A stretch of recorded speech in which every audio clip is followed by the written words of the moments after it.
Alright, so John Cena just retired from WWE, and let me tell you, the internet is not happy. Like, at all. We're talking full meltdown mode here. The crowd at Saturday night's main event literally chanted the BS word at Triple H. Other wrestlers backstage are apparently ticked off at Gunther. And Twitter, oh man, Twitter is having an absolute field day with this one. So what the heck happened that made Cena's final match go from a beautiful goodbye to one of the most hated moments in recent WWE history? Did Triple H just fumble the bag? Let's get into it, because this is wild. Okay, so Saturday night's main event in San Antonio. John Cena vs. Gunther. Now, if you've been a WWE fan for literally any amount of time, you know what John Cena is all about. 20 years of never give up. 20 years of hustle, loyalty, and respect. The dude sold more merchandise than probably anyone in WWE history with that motto. Kids everywhere looked up to this guy. He was basically Superman in wrestling trunks. So naturally, everyone expected his retirement match to be this epic, emotional send-off where he goes out like a hero. Maybe he loses, sure, but he'd go out fighting, right? Well, about that, after a pretty solid match, Gunther locks in his sleeper hold. And here's where things get spicy. John Cena, the man who's kicked out of like 17 finishers in a single match before, the guy who's overcome odds that would make a mathematician cry, the living embodiment of never giving up, tapped out.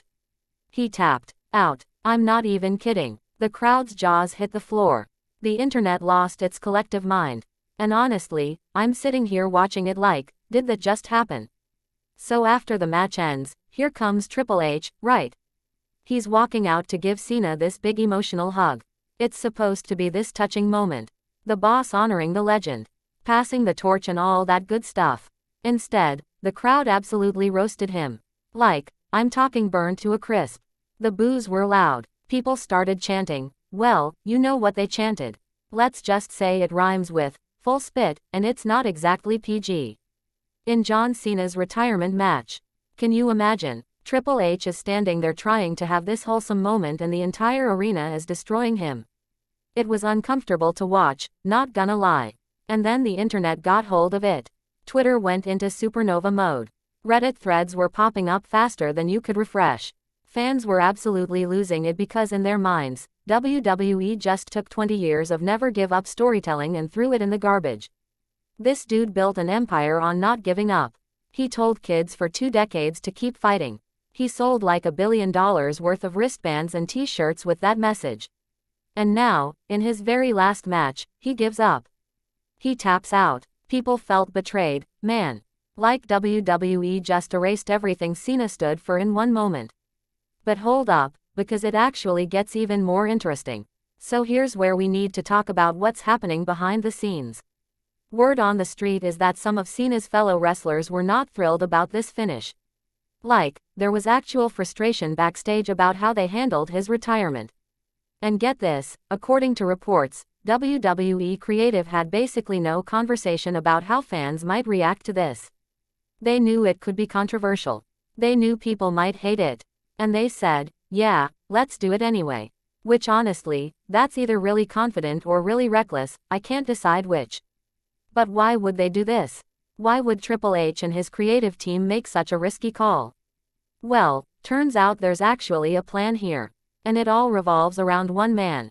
Gunther, the ring general himself. See, WWE is building this dude into an absolute monster.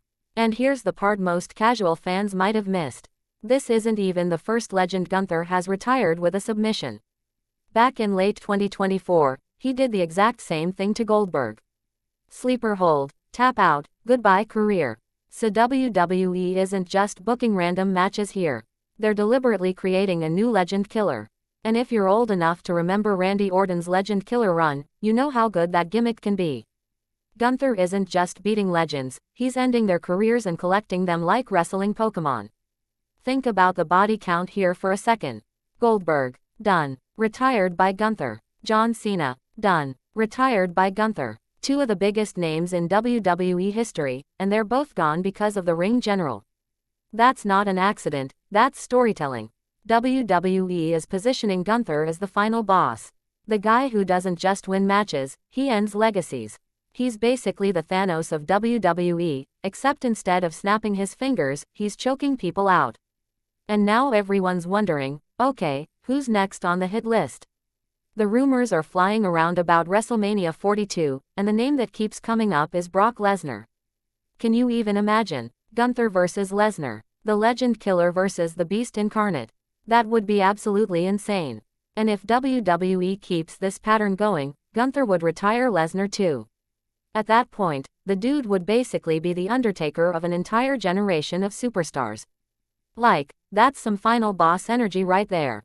But here's the million-dollar question. Was Triple H actually right to book it this way? Because honestly, the WWE universe is split down the middle on this one.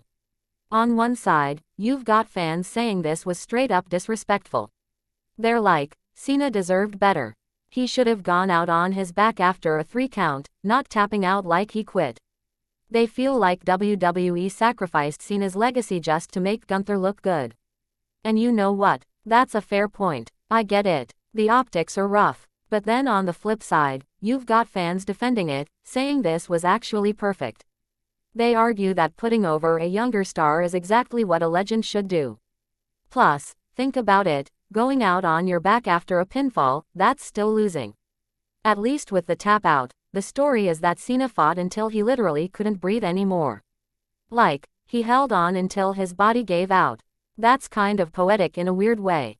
And let's be real for a second, when was the last time WWE generated this much controversy? When was the last time you saw Triple H get booed out of a building? This kind of heat is super rare in modern wrestling. Whether you loved it or hated it, everyone is talking about it. And in the wrestling business, controversy equals eyeballs. Controversy equals money. People are engaged, they're debating, they're watching. So maybe, just maybe, this was genius all along. So what do you think? Was John Cena tapping out in his final match the perfect way to pass the torch to a new generation? Or did WWE completely fumble one of the greatest careers in wrestling history? I want to hear from you. Drop your take in the comments. Are you team tap out or team 3 count? Let's get a debate going down there. And hey, if you want more breakdowns of WWE drama and controversy, go ahead and hit that subscribe button because Gunther's Legend Killer run is just getting started. Who do you think he's coming for next? Is it Brock? Could it be Roman Reigns? Is The Undertaker gonna come out of retirement just to get choked out too? Let me know your predictions. Alright, that's it for this one. Thanks for watching, and I'll catch you in the next video. Peace.